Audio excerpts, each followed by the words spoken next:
right now and press the bell icon. Never miss an update. Hello दोस्तों, स्वागत है आप सभी का मेरे यूट्यूब चैनल स्टडी प्लस में। और आज आपके बीच में मैं लेके आया हूँ यहाँ पर उत्तराखंड एमसीक्यू पार्ट 3, जिसमें हम बात करेंगे 50 उत्तराखंड के महत्वपूर्ण एमसीक्यू यानी कि बहुविकल्पी प्रश्नों के बारे में। ठीक है, तो लास्ट वीडियो में यहाँ पर अपलोड कर चुका हूँ 2 वीडियो, जिसमें हम 1 से लेके 100 तक की उन वीडियोज़ में क्या है एमसीक्यूज़ उत्तराखंड की दी हुई हैं। ठीक है दोस्तों, तो चलिए शुरू करते हैं इस वीडियो को। पहली बार चैनल पर आए हैं, पहली बार वीडियो को देख रहे हैं तो सब्सक्राइब कीजिए मेरे चैनल को, बेल आइकन को कीजिए एक्टिवेट, ताकि नई वीडियो की नोटिफिकेशन आपको तुरंत प्राप्त हो जाए। ठीक है, लाइक कीजिए या डिसलाइक कीजिए, आपकी मर्जी है, लेकिन इस वीडियो को कम से कम उन ज़रूरतमंद लोगों के बीच में ज़रूर पहुंचाएं जिन्हें इनकी बहुत आवश्यकता है। ठीक है, तो कम से कम एक शेयर इस वीडियो को ज़रूर करना। तो चलिए शुरू करते हैं इस वीडियो को। तो आज का पहला प्रश्न है, कुड़िंदों के बारे में कितने अभिलेख प्राप्त अभी तक हो चुके हैं। ठीक है, कितने अभिलेख जो हैं कुड़िंदों के प्राप्त हुए हैं, 4, 5, 6 या 7। ठीक है, तो कितने अभिलेख अभी तक प्राप्त हो चुके हैं, तो इसका सही आंसर हो जाएगा बी 5। तो अभी तक टोटल 5 अभिलेख प्राप्त हुए हैं।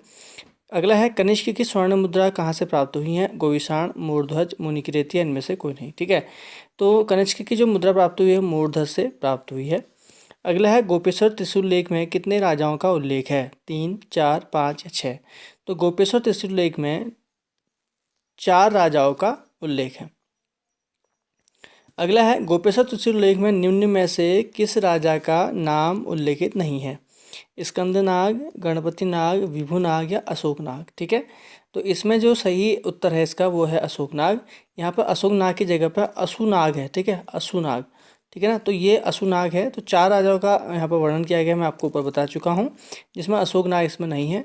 अगला है, गोपेश्वर त्रिशूल लेख की लिपि क्या है, किस लिपि में लिखा गया है जो गोपेश्वर का त्रिशूल लेख है, ब्राह्मी, कुटिला, ठीक है, खरोष्टी या देवनागरी। तो किस लिपि में हो लिखा गया है, तो इसका सही आंसर है ए, ब्राह्मी लिपि में लिखा गया है। अगला है, यदुवंश का संस्थापक कौन था, सीलवर्मन, विष्णुवर्मन, सेनवर्मन या द्वितीयवर्मन। तो यदुवंश का संस्थापक कौन था, यह था सेनवर्मन।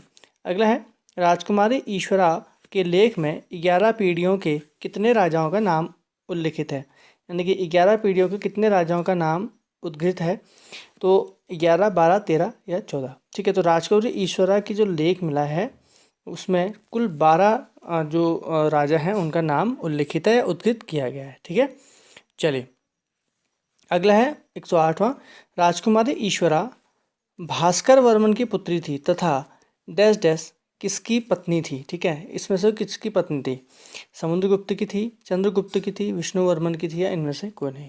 तो वह जो थी राजकुमारी ईश्वरा, वह चंद्रगुप्त की पत्नी थी। ये चंद्रगुप्त गुप्त वंश का नहीं है। ठीक है, तो यह एक जालंधर नरेश था, कोई चंद्रगुप्त जालंधर का नरेश था, उसकी पत्नी थी। अगला है, यदुओं की राजधानी कहाँ से थी। तो यादव जो थे, ठीक है, इनकी राजधानी कहाँ थी, सिंहपुर, ब्रह्मपुर, कालकूट या इनमें से कोई नहीं। तो इसका सही आंसर हो जाएगा सिंहपुर। ठीक है, तो सिंहपुर इनकी राजधानी यादवों की। अगला है, वेनसांग ने उत्तराखंड में कितने बौद्ध विहार होने का उल्लेख किया है। ठीक है, 4, 5, 6, 7। तो वेनसांग कहता है कि यहाँ पर कुल कितने बौद्ध विहार हैं, 5 बौद्ध विहारों का उल्लेख हो करता है। अगला है, वेनसांग ने पोलीहिमोपुलो किस राज्य को कहा है। ठीक है, अगला प्रश्न है, वेनसांग ने पोलीहिमोपुलो किस राज्य को कहा है, मतलब किस राज्य को उसने से कहा, सिंहपुर, ब्रह्मपुर, हरिद्वार या इनमें से कोई नहीं। तो उसने यह जो वर्ड यूज किया है यह किया है ब्रह्मपुर के लिए। अगला है, वेनसांग ने मोयूलो से कहा और उसकी नाप कितनी बताई, हरिद्वार को बताया 20 ली नाप बताई, शत्रुघ्न को बताया 20 ली नाप बताई, गोविषाण को बताया 22 ली नाप बताई या इनमें से कोई नहीं। तो इसका सही आंसर है ए, हरिद्वार। हरिद्वार का नाम इसने मो यू लो कहा हरिद्वार को। ठीक है, ब्रह्मपुर में किन शासकों का राज्य था, पौरव, यादव, कुलिंद, वर्धन। तो ब्रह्मपुर में उस समय पौरवों का शासन था। ठीक है,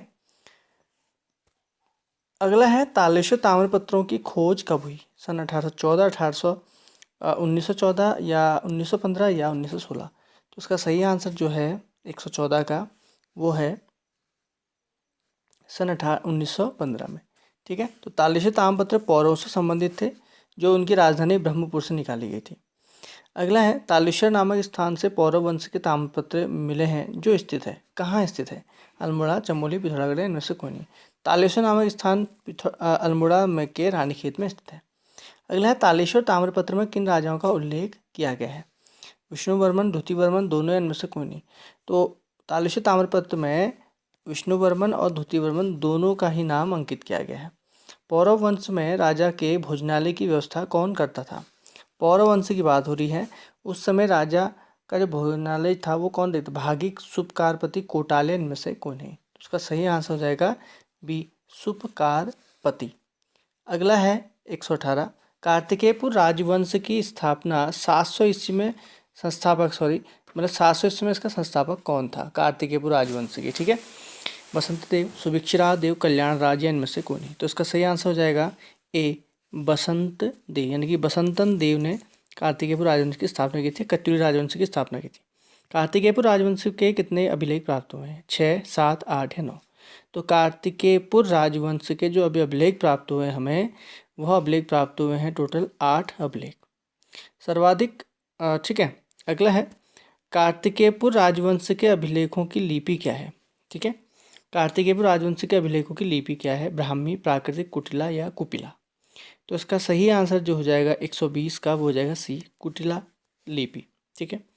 अगला है एक मंदिर को स्वर्णेश्वर नामक ग्राम किस राजा ने दान दिया था? बसंत देव, कल्याण राज, निम्बर, या इनमें से कोई नहीं, ठीक है।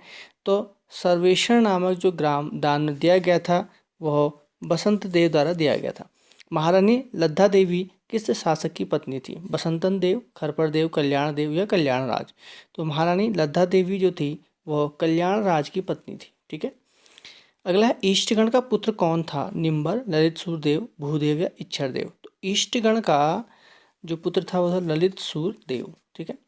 ईष्टगण ने संपूर्ण उत्तराखंड को एक सूत्र में बांधने का प्रयास किया था। बैजनाथ मंदिर का निर्माण किस शासक ने किया? ललित सूरदेव, भूदेव, इच्छरदेव, या इनमें से कोई नहीं। तो इसका सही आंसर 124 का वह है बी, भूदेव ने किया था।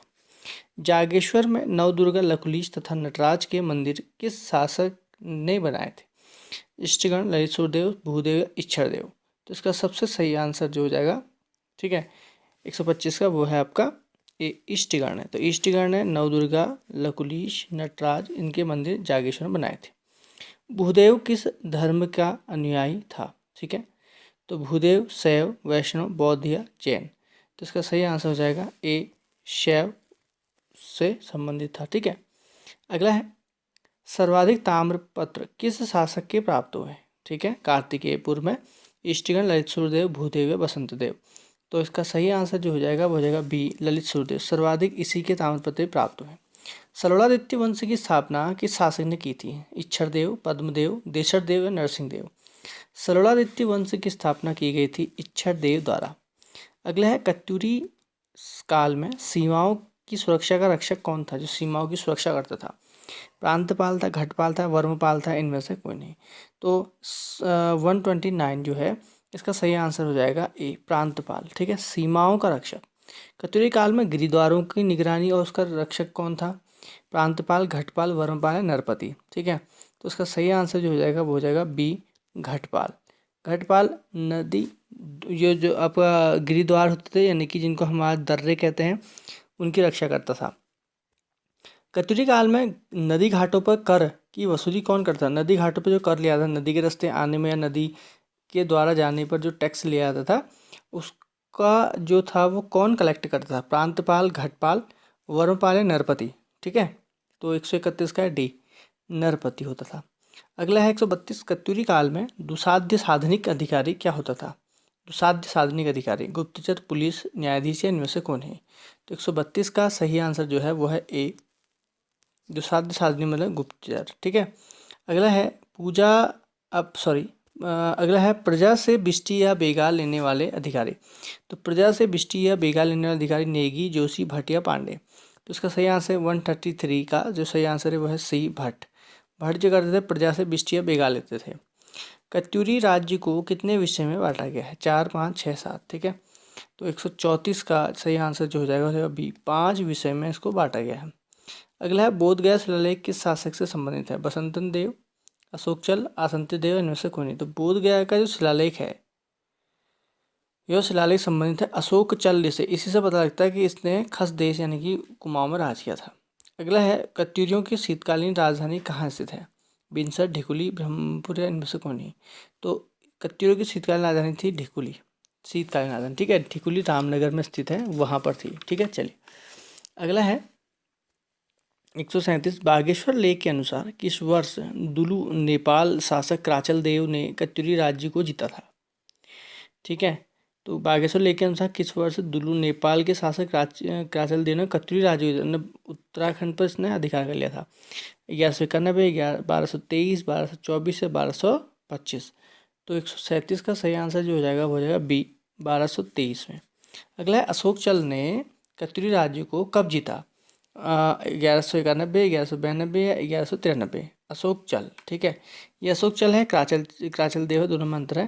तो 138 का सही आंसर है ए, 1191। अगला है गोविशाण के अंतर्गत जनपदों की संख्या कितनी थी? 3, 4, 5, 6। गोविशाण के अंतर्गत कितने जनपद थे? ठीक है, 139 का ए, 3 जनपद थे टोटल। तो गोविशाण के अंतर्गत जनपद जो थे 3, उनमें से कौन सा नहीं है? काशीपुर, रामपुर, रुद्रपुर या पीलीभीत, ठीक है। तो इसका सही आंसर क्या हो जाएगा? इसमें कौन सा नहीं है 140 का? तो वह है आपका रुद्रपुर, ठीक है। काशीपुर था पहले, रामपुर था और पीलीभीत था, ये गोविशाण के अंतर्गत आते थे, ठीक है। रुद्रपुर तो रुद्रचंद ने बसाया।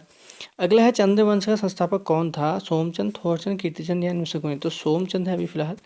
किस शासक ने 4 आल स्थापित किए? सोमचंद, भारतीचंद, रुद्रचंद, कल्याणचंद। तो सोमचंद है। अगला है सोमचंद ने सर्वप्रथम किस कोट के रावत राजा को हराया था? दोनकोट, कपकोट या कर्णकोट, इनमें से कोई नहीं। तो दोनकोट के रावत राजा को उन्होंने हराया था, ठीक है। 143 हम चल रहे हैं, ठीक है।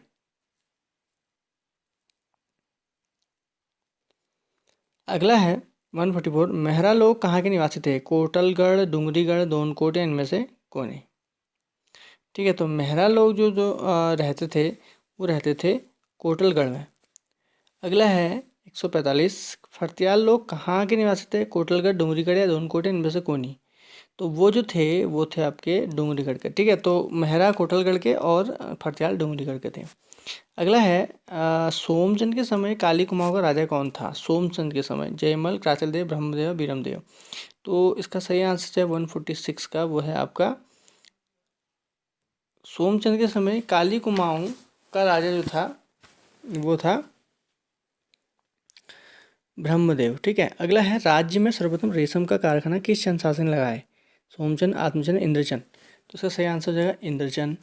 अगला है खसों ने कुमाऊं पर अधिकार किस चंद शासक के समय किया? वीणाचंद, वीरचंद, सुधाचंद या इनमें से कौन है? तो खसों ने यहाँ पर आक्रमण किए वो किए थे वीणाचंद के समय में, ठीक है। अगला है खसों को किस चंद शासक ने पराजित किया? तो ये वीरचंद, संचारचंद, सुधाचंद या वीणाचंद। तो उनका नाम था वीरचंद, ठीक है। तो वीणाचंद के समय में खसों ने अधिकार किया, वीरचंद ने उनको सबको भगा लिया यहाँ से, ठीक है। खसों को भगा दिया और पुनः यहाँ पर चंद्रवंश की नींव डाली। 149 का बी। अब लगते हैं 150, जो आज का आखिरी क्वेश्चन है। अशोक चल के आक्रमण के समय 1191 में चंद्रवंश का शासक कौन था? किसके समय में अशोक चल ने यहाँ पर हमला किया था? वीरचंद, नानकीचंद या त्रिलोकचंद, ठीक है। तो इसका सही आंसर जो हो जाएगा 150 का, वो हो जाएगा बी, नानकीचंद। तो नानकीचंद के समय में ही अशोक चल ने कुमाऊं पर अधिकार कर लिया था। तो यह थी आज की वीडियो दोस्तों। एक शेयर इसको कम से कम एक शेयर इसको जरूर